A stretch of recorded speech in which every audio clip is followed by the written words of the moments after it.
Won't I be able to run anymore? Won't I be able to walk anymore? Won't I be able to practice sports anymore?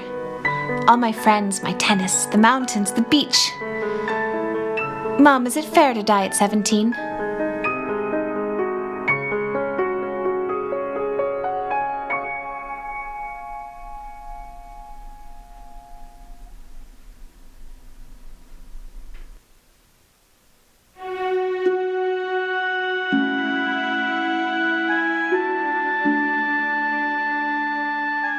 Io non concepivo il matrimonio senza figli, no? I could never imagine a marriage without children. When I met my friends who were already married with children, I suffered a lot. But I never gave up praying, even on the truck. I was a truck driver. Ruggero had prayed for this again in a shrine within our diocese, and the answer was not long in coming. Kjāra was born and grew up in good health and was a blessing for us. Nevertheless, we felt deep inside that she was not exclusively our daughter. Firstly and most importantly, she was a child of God, and thus it was our duty to let her grow up in her freedom. Sassello was my home village, a corner in northern Italy where the sea and the mountains were all around us. As I loved diving and adored hiking, it was the most beautiful place in the world. It was my little Switzerland. This is where I grew up, along with other children, guided by my parents' teachings. Ma io ero piuttosto... I was quite strict, and I was probably wrong when I wanted her to obey me immediately.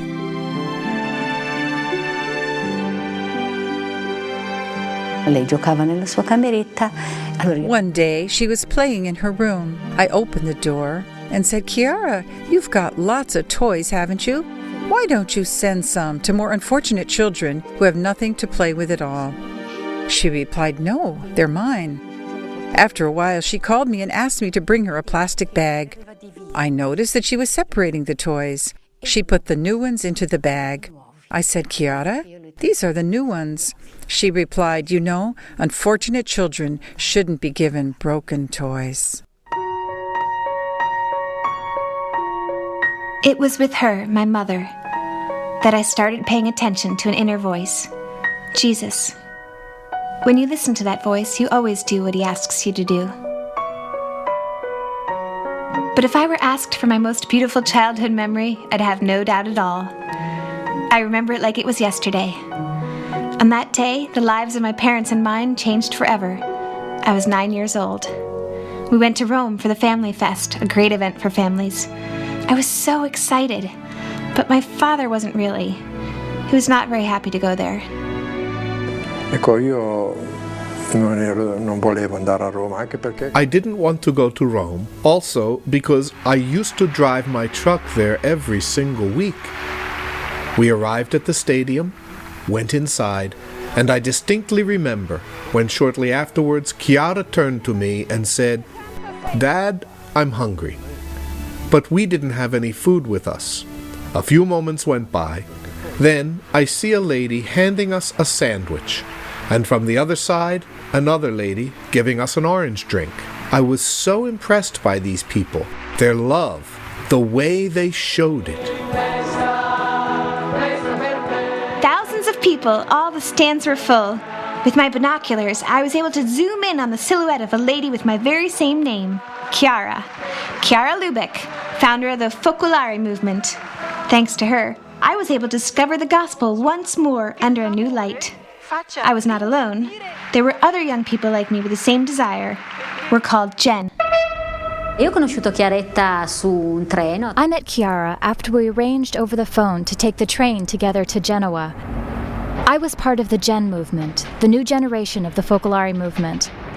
I remember when first meeting her, I noticed how neatly she dressed, in a simple way. This headband she wore, her flowing hair, the smile she gave me. We became friends right away. Io conosco Chiara Badano negli anni '80. I met Chiara Badano during the 1980s, as she was my sister's best friend. So at first, I kind of treated her like this pesky girl to keep away from. The 80s were a particular time, with the yuppie movement and the designer clothes that all young people were expected to wear, almost like a uniform. Kjāra was definitely the exact opposite.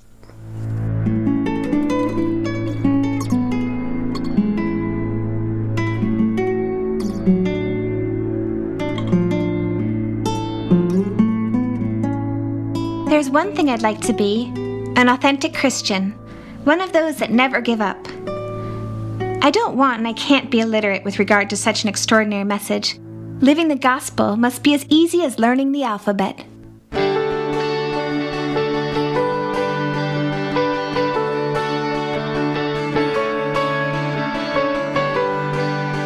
I ricordi più belli di Chiara? My most beautiful memories of Kjāra came from this cafe. We used to meet here in the evening, especially during the school holidays. Kjāra was very cheerful. I remember her laughter and I can still hear it today. She was a lively, beautiful, and unselfish girl.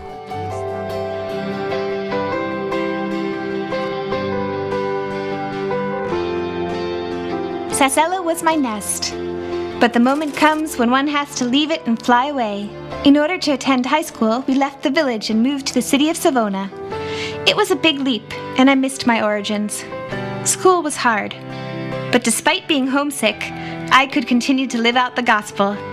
I tried, and luckily enough, there were the Gen supporting me. I shared everything with them. As we went ahead together, I felt stronger. Una difficoltà che trova Chiara quasi immediata è con la scuola, nel senso Kjāra almost immediately had problems at school. She was very decided on attending a high school for classical studies, and during her first year, she was very enthusiastic about this choice. After a few months had gone by, one of the teachers called her parents to tell them that it may not have been the right choice for her. She tried to convince them to have Kjāra change schools.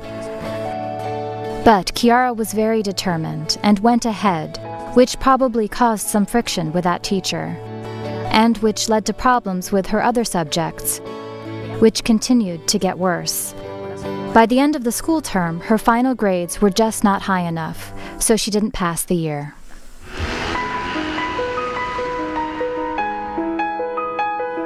I flunked. What a shock.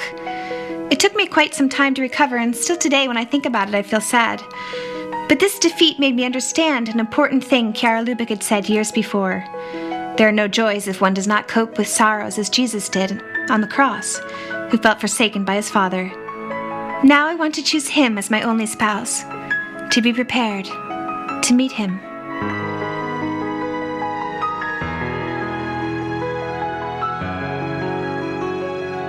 Dopo la bocciatura, After failing the year, we didn't want to let her go away on vacation. But Michele, Kika's father, told us, "Don't you punish her too. She's gone through enough already."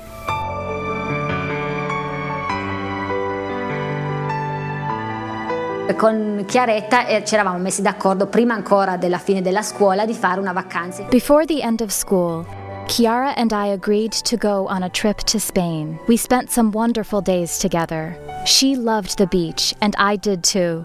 We swam. I taught her how to dive.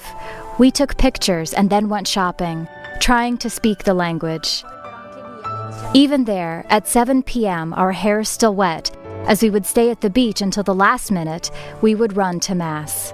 We felt that we could not miss it because Jesus was watching over us, and he was a fundamental part of our life. Kika and Kjāra felt they were more than sisters, almost identical twins, besides the fact that they even exchanged clothes because they were approximately the same size. There was probably something much deeper, but certainly what bound them was also the same vision of life, the very same set of values. Ci raccontavamo i nostri sogni. We used to tell each other our hopes and dreams. I remember that Kjāra told me she dreamt of being a pediatrician and going to Africa so she could care for children there. She also wanted to be a flight attendant so she could travel a lot. Inizia il nuovo anno e lei volta pagina. The new academic year began, and Kjāra turned over a new leaf. She rarely looked back to mull over what happened that previous year. She simply accepted it. She was a lively girl. She was very loved, and many of the boys were interested in her. And she was able to listen to you, silently, with no interruption. When you were with her, talking to her, there was nothing else in her world but you.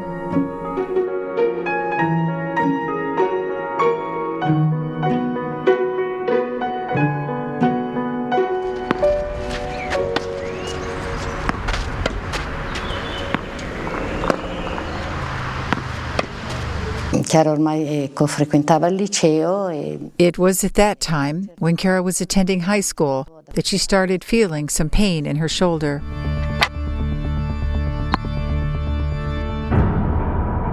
We took her to the doctor. It was 7:30 a.m. No one would ever have imagined such a devastating diagnosis. The doctor came out and asked, "Are you her parents?" "Yes. Your daughter has a tumor." One of the worst kinds, an osteosarcoma. Upon hearing that, I felt like this drowning buzzing inside of me. I cannot explain it. I can't describe the anguish I felt deep inside. I can't find words for it. Ruggero and I just held each other tightly, and we said, now only he can help us say our yes.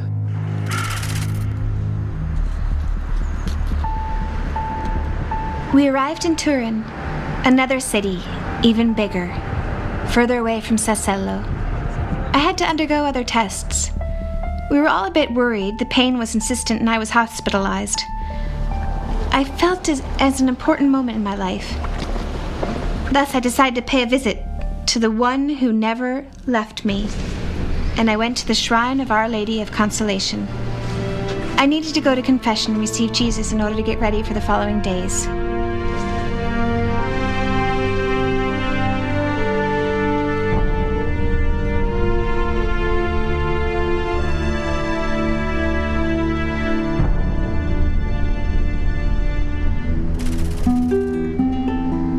Appena arrivata a Torino, Chiara è stata ricoverata. As soon as Kjāra arrived in Turin, she was admitted here at the Molinette Hospital. I remember accompanying her during her initial recovery. After, I would often go with her mother, Teresa, on her daily visits. There was a special atmosphere between them. Surely they were not aware of what lay before them. Teresa strived to create that atmosphere of support and profound love for Kjāra so that she could feel it, also in small, practical ways. All'inizio dell'89, qui alle Molinette. At the beginning of 1989, since I was studying medicine, I was here at the Molinette Hospital almost every day. I was on my way to register for an exam when I noticed Maria Teresa and Ruggero coming out of the chapel. "Excuse me," I asked, "are you Chiara's parents?" I have a very vivid memory of that moment, how they immediately thanked me for introducing myself, for just being there.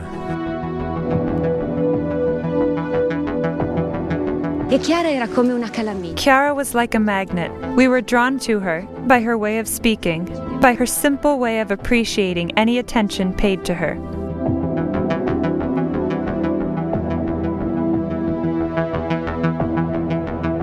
Stato qui alle Molinette che il 28 febbraio dell'89. Here at the Molinette Hospital, on February 28, 1989, Kjāra underwent the surgery to remove the cancer.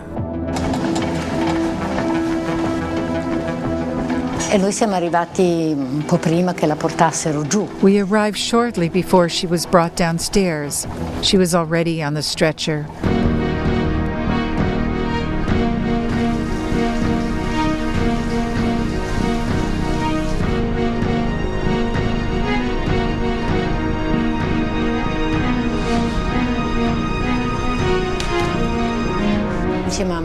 She said, "Mom, if I happen not to wake up, make sure when you are preparing the Mass to tell all the Gen boys and girls to sing as loud as they can." Mi ricordo che quella mattina eravamo tutti radunati. I remember that on that morning we were all gathered in the church to pray for her. Aspettavamo con ansia questo. We were waiting anxiously for the outcome of this very long operation. Quando è uscito il chirurgo, when the surgeon came out, we were all around Maria Teresa and Ruggiero. That moment was very hard. I remember that Maria Teresa even fainted from the strain.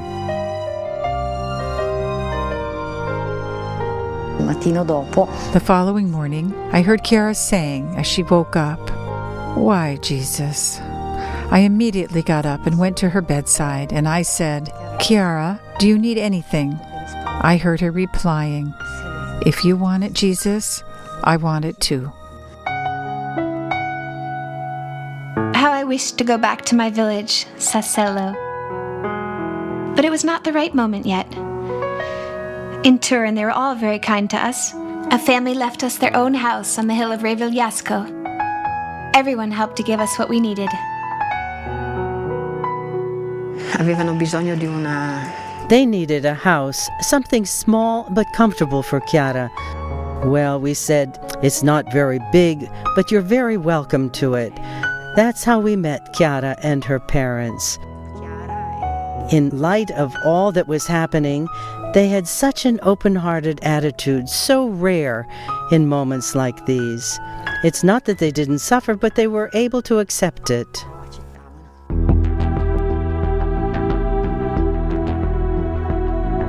Chiara arrivò da noi un giorno trasferita dai colleghi delle Molinette. Chiara arrived one day from the Molinette hospital where she had a biopsy that revealed a stage 4 osteosarcoma.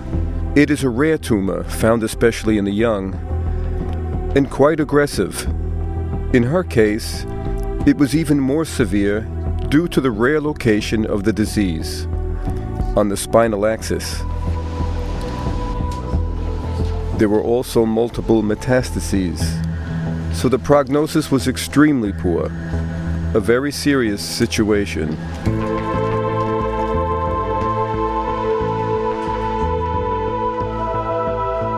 La ragazza ha accettato la diagnosi. The young girl had accepted her diagnosis, knowing that the chemoradiotherapy would slow the disease down, but that chances for a recovery were very slim.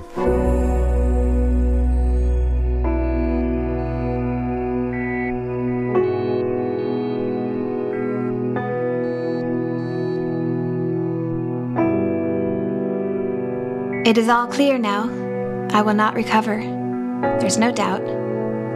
I have a tumor. The doctors told me. Jesus, why? Why me?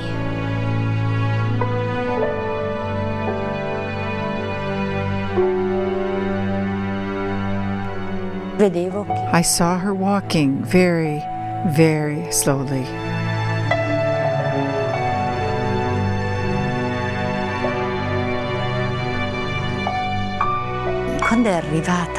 When she opened the door, I asked, "Kjāra, how did it go?" She didn't look at me and had a very dark expression. She replied twice, "Don't say anything now. Don't say anything now." She threw herself on the bed. I wanted to tell her many things. "Wait, you'll see. Who knows? You are young." But I had to respect her will.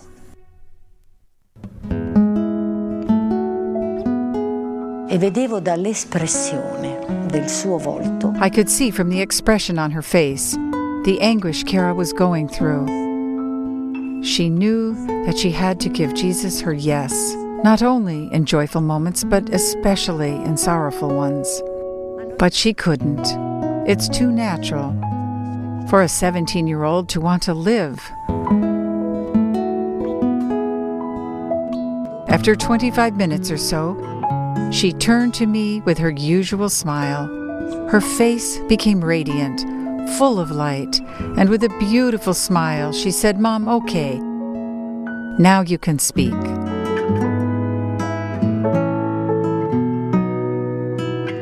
Io credo che il dramma più grande nella vita di Chiaretta siano stati. I think that the most trying moment in Kjāra's life were those 25 crucial minutes, as she attempted and finally succeeded to accept her tragic situation, to say her yes. Kjāra was an incredibly strong and determined person. Once she said her yes, she never for a moment looked back. I felt so little. The path seemed so hard. I often felt depressed by the pain, and I used to repeat, Jesus, if you want it, I want it too. I want to play this game. Facevamo delle lunghissime chiacchierate. Ovviamente We would have long conversations about her disease, naturally. The treatments and the results that up until then were unfortunately not satisfactory. But we also talked about many other things. She was always asking about my son, about my wife. I was deeply struck by the inner serenity with which she faced her pain and her disease.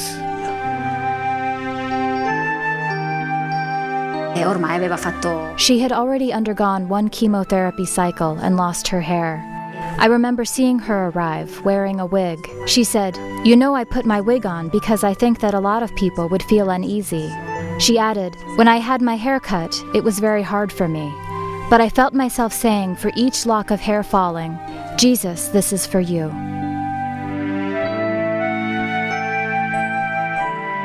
Ero a casa, stavo studiando. A un certo punto I was studying at home.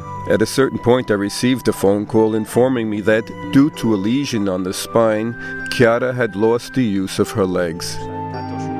I grabbed my books and jumped on the first bus I could to get to the hospital. Seeing me arrive, her mother came towards me. My blood froze. And I thought, and now what?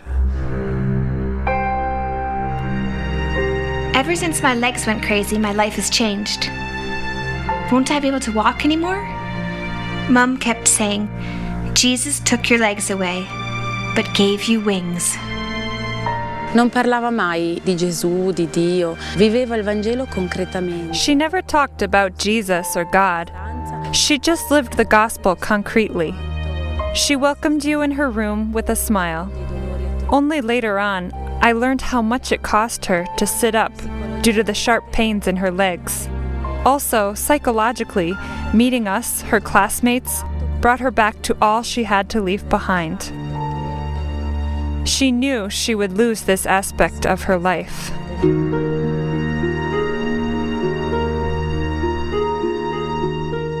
Losing my friends and the possibility to share our lives was very tough for me.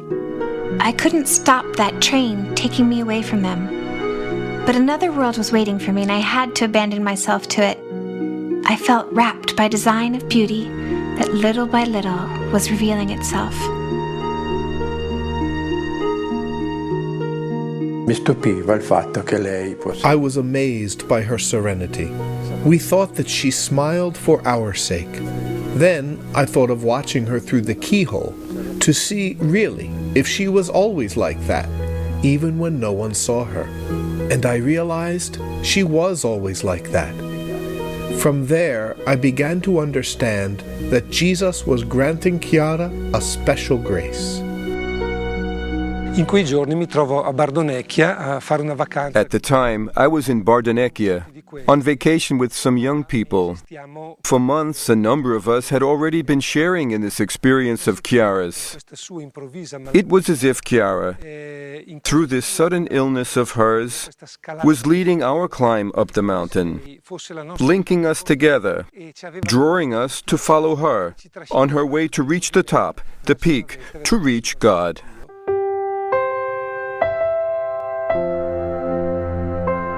Time passed by and I turned 18 years old. It might seem absurd, but I felt that I had it all and I could give much more. Like the money I used to receive that I immediately sent to Africa, where it would definitely be more useful.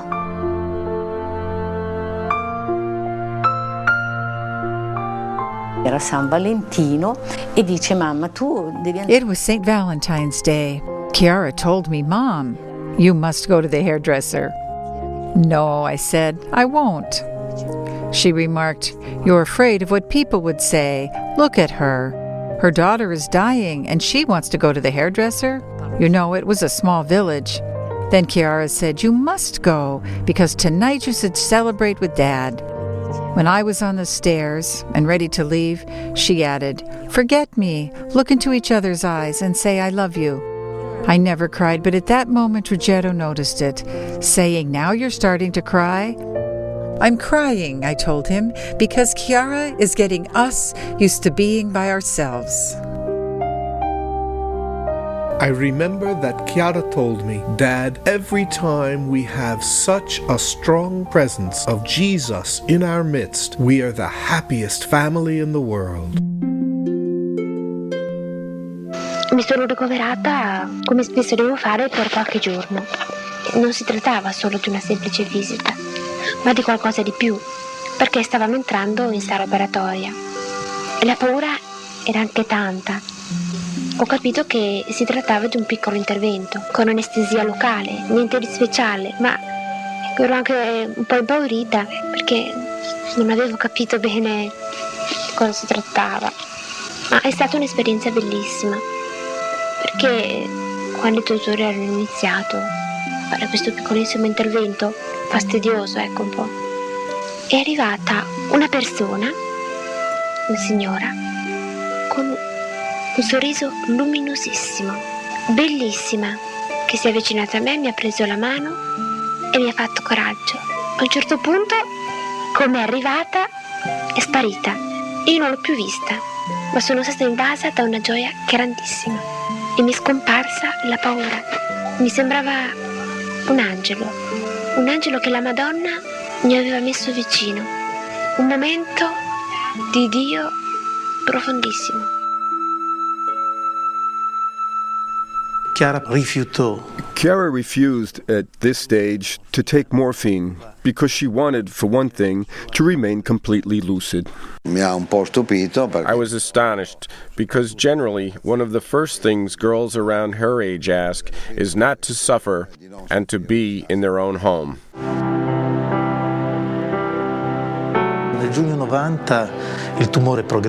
In June of 1990, the tumor began to progress rapidly. After discussing it at length among our staff, we decided to suggest, first of all to Chiara's parents, and then to Kjāra herself, that the therapy be suspended.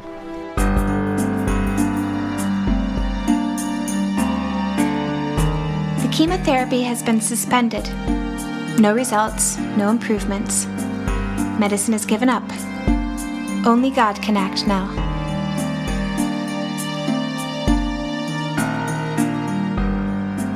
Queste lunghe conversazioni fatte con lei nella sua cameretta. Our long talks in her room convinced me that this girl demonstrated a maturity superior to her age, far, far superior. A maturity that grasps the core of Christianity, counting on the certainty of God's love and returning it, as she said, with her, yes, always. Questa esperienza con lei era molto coinvolgente. This experience with her fully engaged us. We tried to be with her as much as possible. And when you were with her, you felt everything was so natural. But it was only after leaving her room you realized that your soul had been uplifted.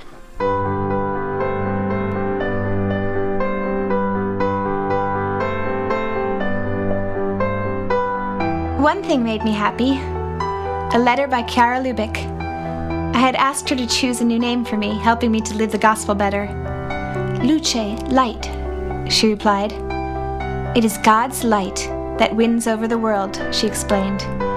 Chiara Luce Badano. It felt like a new baptism. Intanto iniziava. Meanwhile, she was beginning to understand that perhaps her time was approaching, and she was preparing us for that moment. Lei desiderava anche. She also wanted to share with me about her meeting Jesus soon. I remember her saying, "You know, I'd like my funeral to be a celebration." So they chose the songs. Kika recorded them as they sang with such joy.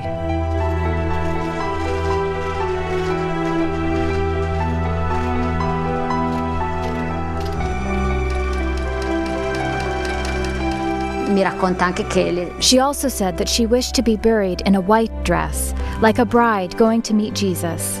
She added, a pink belt would be very nice.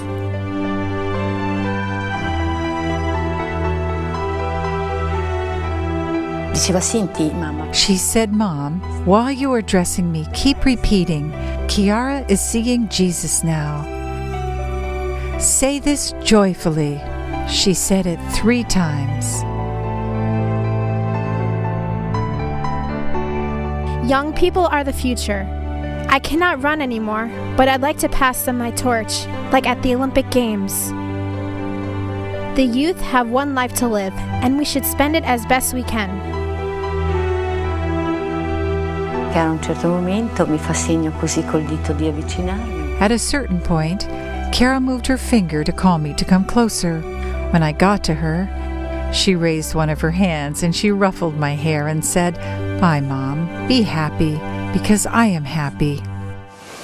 E quindi questo è il suo stato. This was her last goodbye, but not her last act of love, because she donated her corneas to science.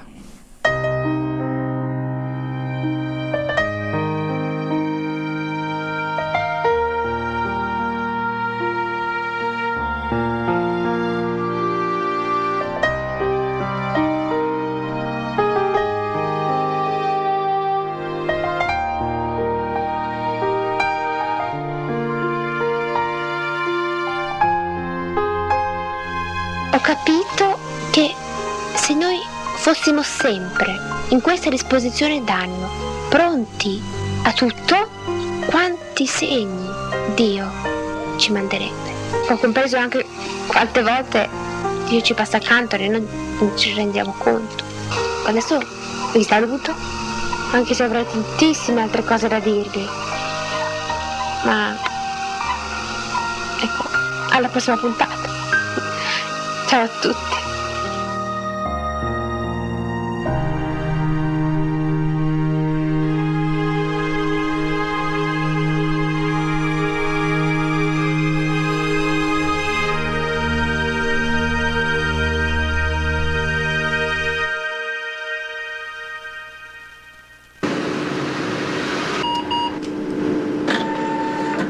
Ecco qua. E Chiara Luce non la conoscevo. I didn't know Chiara Luce. I had only heard about her. One day on my job, as I owned a photo shop, we got an order to scan some pictures, old ones too, which they made into a collection and used also for the book.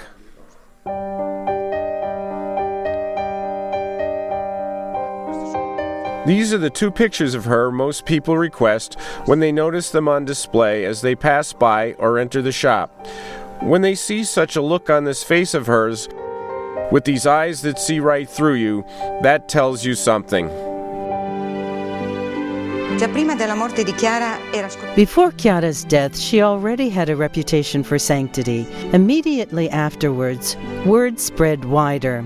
Thousands of letters, cards, and pictures have been sent or left at the cemetery from all over the world, asking for graces, physical recoveries, and moral strength.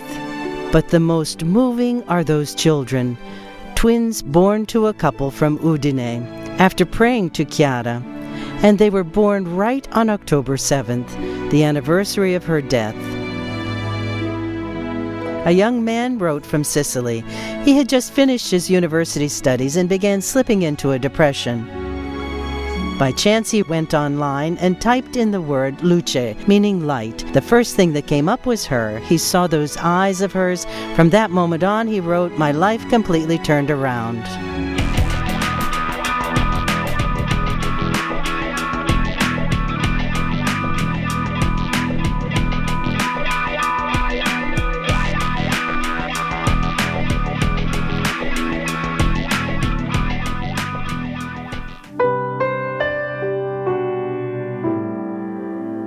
Penso che alla fine di tutto.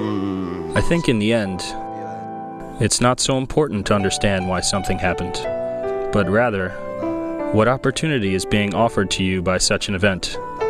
How you come to face and live certain problems and situations after such an experience. One night in June of 2001, Ricardo, my brother-in-law, called to tell me of the sudden illness of my nephew. His words left me astonished because I had seen my nephew Andrea some days before, because we were spending vacation with them and he was fine. Ricardo told me to come right away, that the doctors had given him only 48 hours. On that day, we called my brother-in-law, Carlo, who is a doctor, specifically to have a clarification about what the doctors were explaining to us in a technical way. On that morning, I arrived in Trieste and immediately met with the doctors. I'm a doctor myself. The situation with my nephew Andrea seemed hopeless. The doctors even added that the last case they have seen of this kind occurred only 30 years ago, and the person never even made it to the hospital. He had meningococcal sepsis, failure of several respiratory organs and other complications. His blood could no longer coagulate.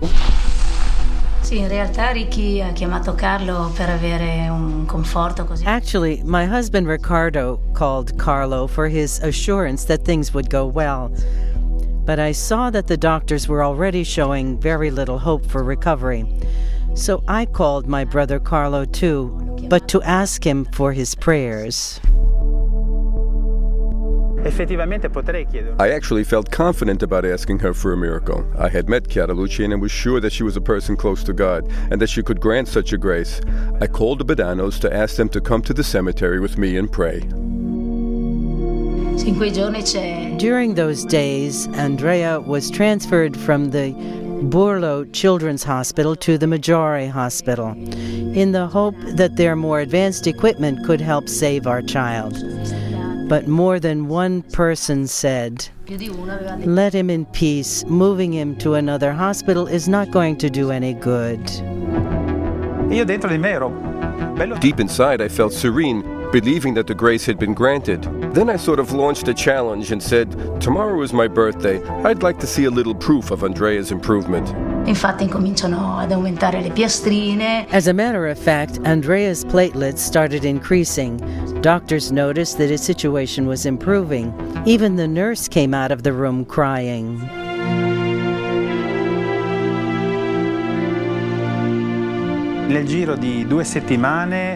Within 2 weeks, Andrea recovered.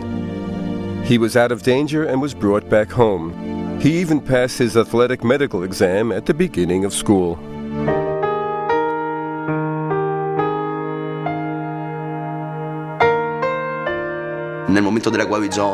Once I recovered, even my daily routine seemed so much nicer. For sure, something within me had changed.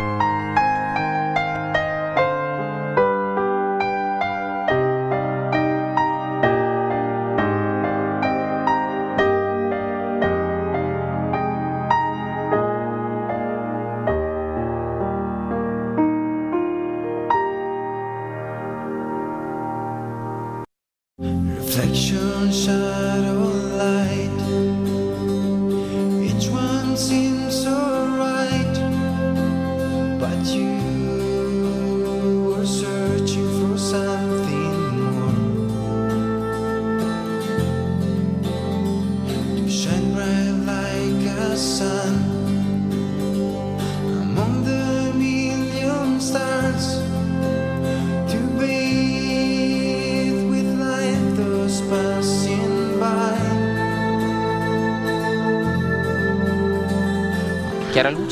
Chiara Luce left me a sense of inner peace. You could see that she was able to transmit her peace to others. I really wanted my connection with Kjāra to be more than a memory placed away in some box.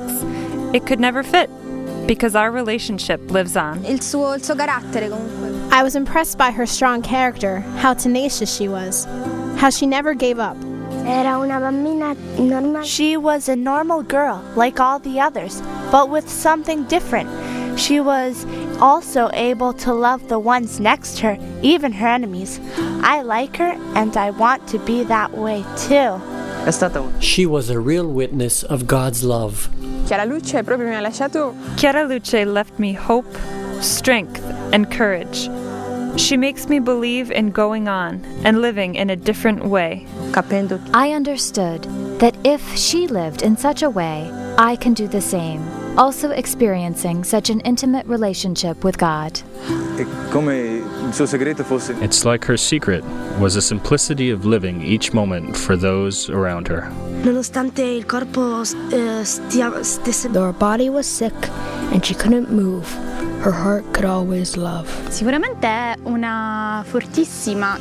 She is surely a strong example that sanctity today is still possible among young people of our generation.